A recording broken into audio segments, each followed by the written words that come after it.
Hello friends, welcome to Learner's Planet. This is our very first theory session for the topic structure of the atom. Now in this session students, we are going to discuss about the atom and the discovery of subatomic particles. The subatomic particles like electrons, the protons and the neutrons.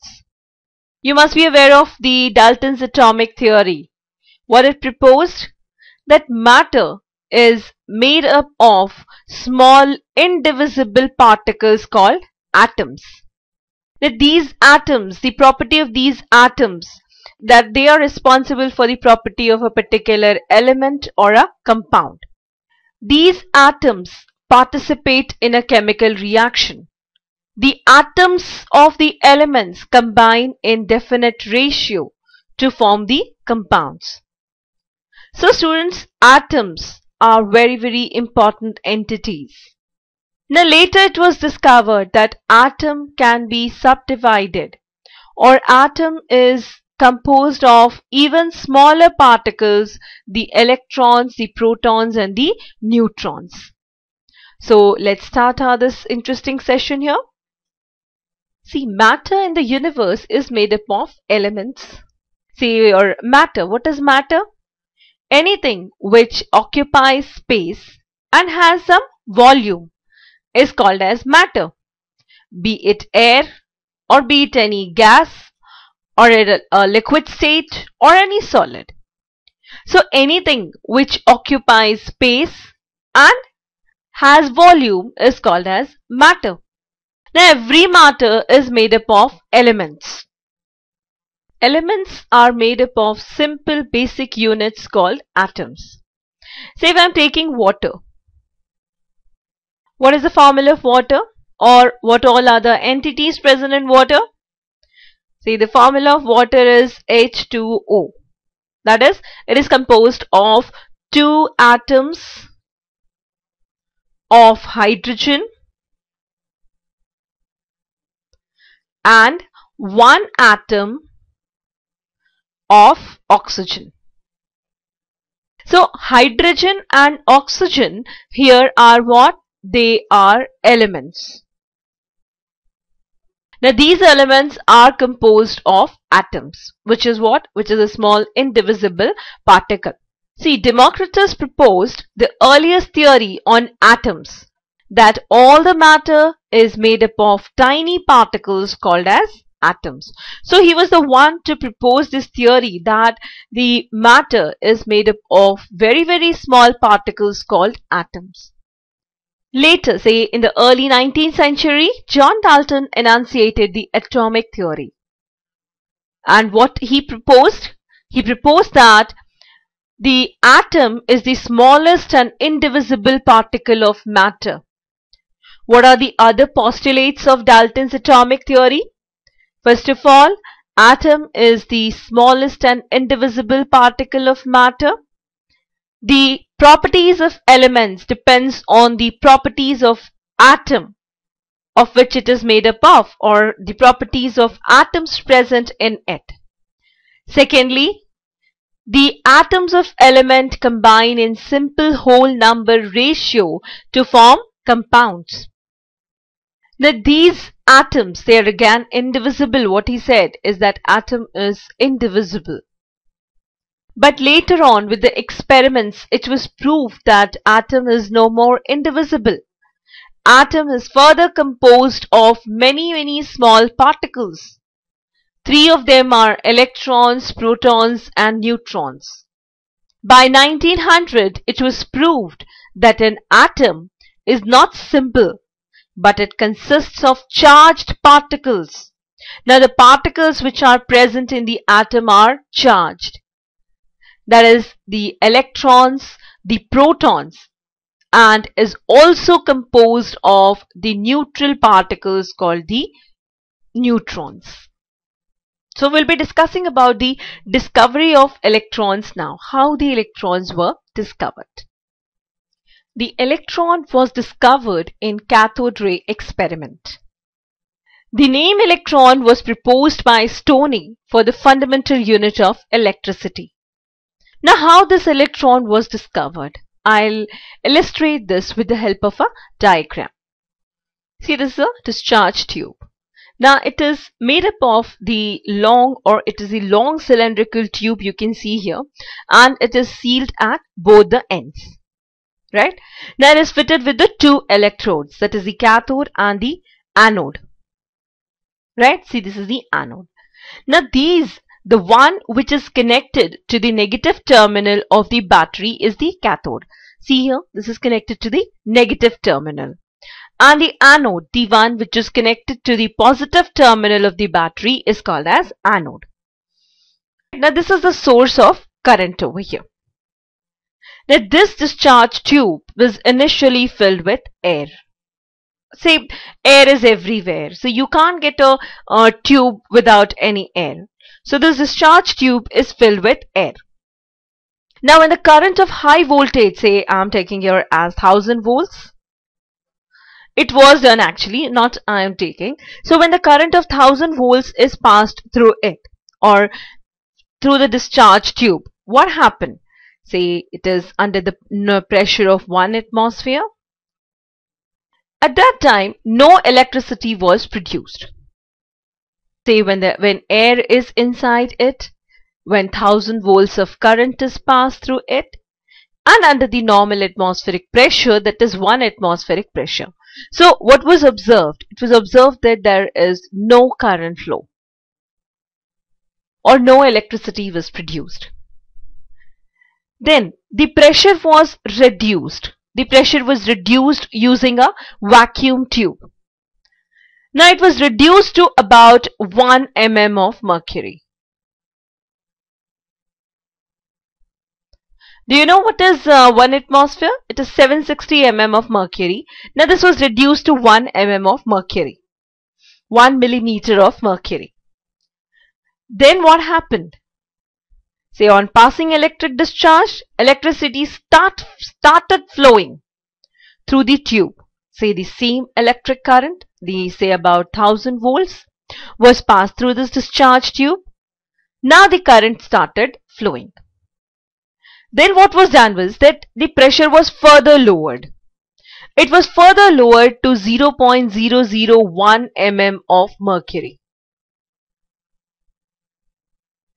At that time it was observed that now it is reduced, the pressure is reduced further. Now when the electric discharge, say of 1000 volts was passed, it was observed that on the walls of the discharge tube opposite to the cathode, say this is the cathode. Now from here the rays are emitted. See, opposite to the cathode there was a bright spot which was observed. Now this bright spot, or this was the fluorescent spot. This produced the fluorescence. Right? Now these rays, they were as produced by cathode, these rays were called as cathode rays. Right? Now why they produced the spot?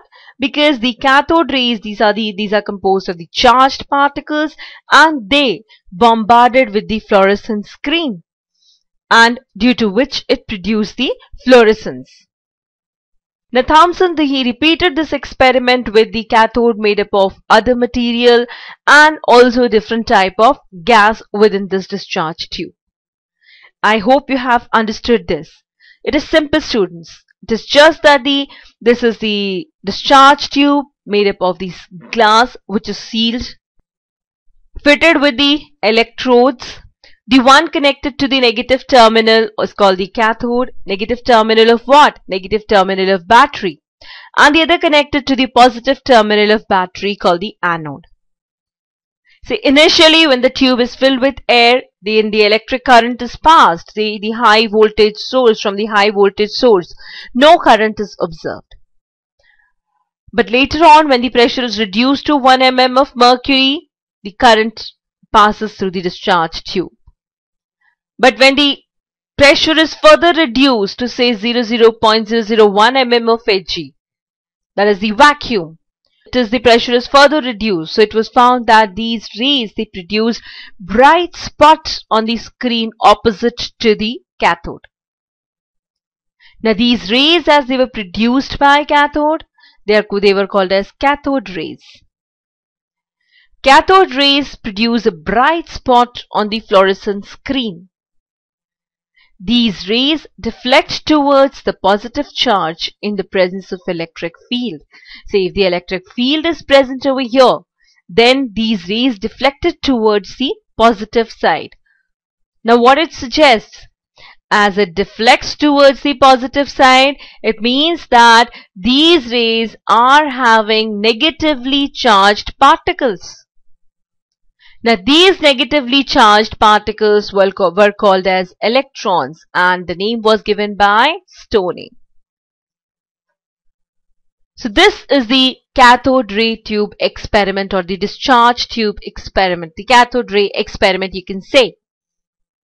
And this was done by J.J. Thomson. So this was done by J.J. Thomson. Now let's discuss about the characteristics of cathode rays. See, these are the rays which were produced by cathode at when the electric discharge was passed through the vacuum tube at very low pressure. Or with the discharge, it's not the vacuum tube, through the discharge tube at very low pressure. Now let's discuss about, I'm sorry, it's not the vacuum tube, right? I'm so sorry. The pressure was reduced to very low. So that is, cathode rays are produced when the electric discharge is passed through the discharge tube at very low pressure. Now these particles, as they deflected towards the positive terminal or positive side in the electric field, they are having what? They are having the charge, that is, they are negatively charged. So the value of charge to mass ratio, also known as specific charge of an electron, was determined by J.J. Thomson. So J.J. Thomson determined the specific charge of the electron, of the the specific charge.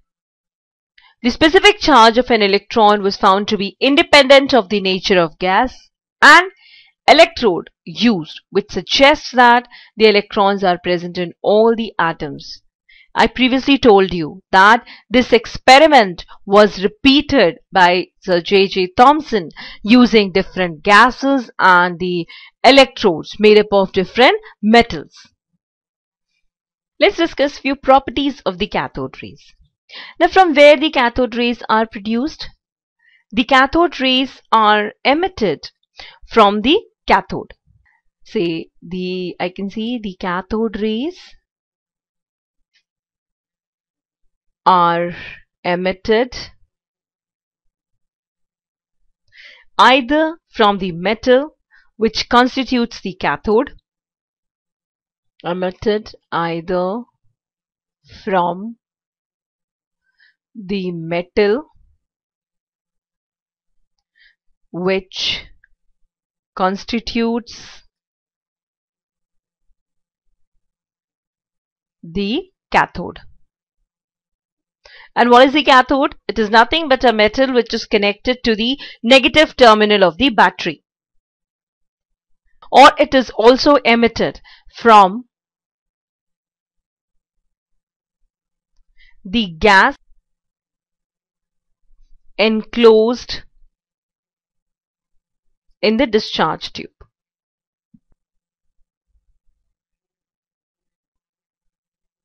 Now one more point is there, that cathode rays always travel in straight line.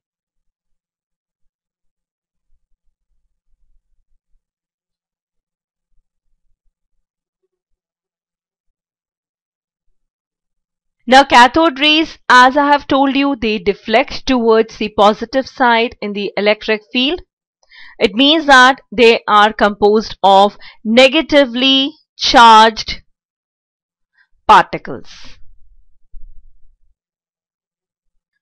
Now when these cathode rays strike on metal, the metal gets heated up. Do you know that? Cathode rays strike on metal, on a metal. So what happens? The metal or it gets heated up. Now cathode rays, they can pass through a very thin foil of metal also. Do remember these points. Cathode rays can pass through very thin foil of metal.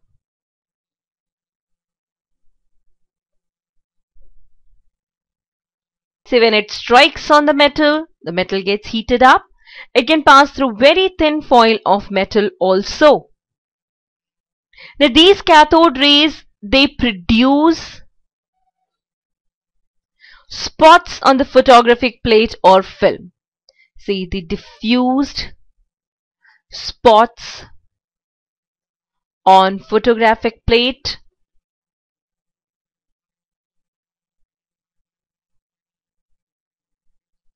or film.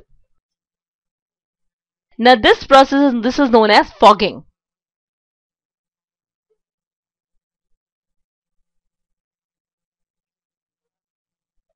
So these cathode rays, they produce bright spot on the photographic surface, the photographic plate or the film. Now do remember, when these cathode rays strike the surface of metals like tungsten, copper or molybdenum, they produce X-rays. See, when the cathode rays strike the surface of,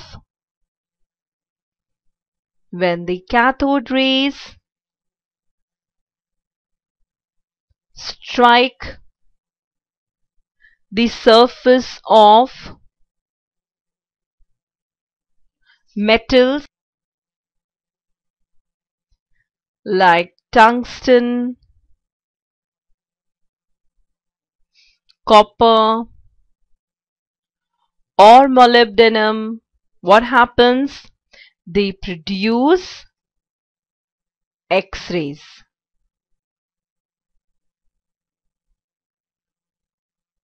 Now these cathode rays, as they are composed of charged particles, so they are deflected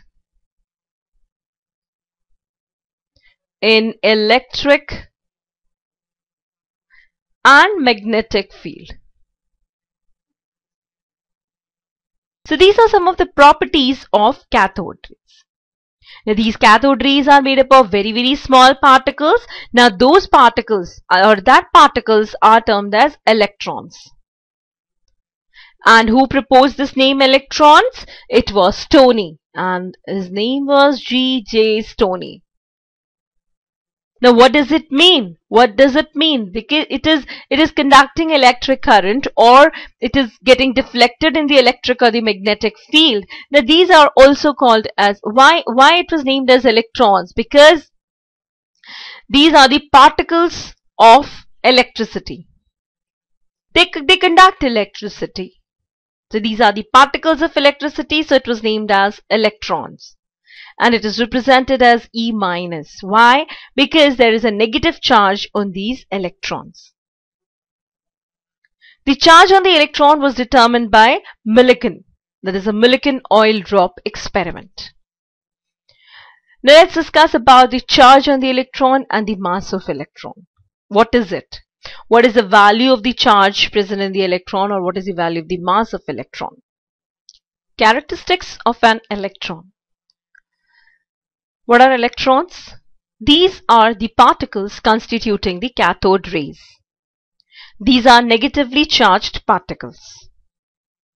And the charge to mass ratio is called as the specific charge. You know, the specific charge of an electron is independent of the metal used for making cathode, as well as the gas used in the discharge tube. Let's discuss these two important characteristics of an electron. They are the mass and the charge. Mass of an electron. The actual mass of an electron is 9.11 into 10 to the power minus 28 grams. Or it can be written as 9.11 into 10 to the power minus 31 kg. This was calculated by Sir J.J. Thomson, and the relative mass of an electron is about 1 by 1831 of the mass of hydrogen atom. This is what? This is the relative mass of what? Of an electron. Now, since the mass of hydrogen atom is 1 unit, we can say that the relative mass of an electron is 1 by 1831. That is, the mass of electron is so small that it is considered to be negligible. What is the mass of hydrogen atom? It's 1 unit. And of this 1 unit, it is 1 by 1831. So we can say that the mass of the mass of the electron can be neglected. It is negligible. This is why the mass of electrons is ignored while calculating the atomic mass of an element. See, when the atomic mass of an element is calculated, it is just the mass of the proton and the neutrons present in it. Now, what is the charge on the electron? The charge on an electron is 1.602 into 10 to the power minus 19 coulombs. It's not 1.062. It is, students, minus of 1.602 into 10 to the power minus 19 coulombs. And it was determined by Mulliken in his oil drop experiment. The relative charge of an electron is minus 1. So what will be the charge to mass ratio of an electron? That is, E by M ratio of an electron will be 1.6 into 10 to the power minus 19 divided by 9.1 into 10 to the power minus 31 kg, and that comes out to be 1.76 into 10 to the power 11 coulomb per kg. So how can we define an electron? It is a fundamental particle present in an atom which carries negative charge of 1.602 into 10 to the power minus 19 coulombs and a negligible mass of 9.1 into 10 to the power minus 31 kg. So got it? How can we define an electron? It is a fundamental particle present in an atom which carries a negative charge of 1.602 into 10 to the power minus 19 coulombs and the mass of 9.1 into 10 to the power minus 31 kg and has the mass. So this is one of the fundamental particle present within an atom. There's another fundamental particle. See, students, if there would be electrons only, then the atom will not be electrically neutral and it will also not be stable. So there's another particle called as proton, which is present within the atom or present in the atom. So thank you, students, for listening patiently, and do have a nice time ahead.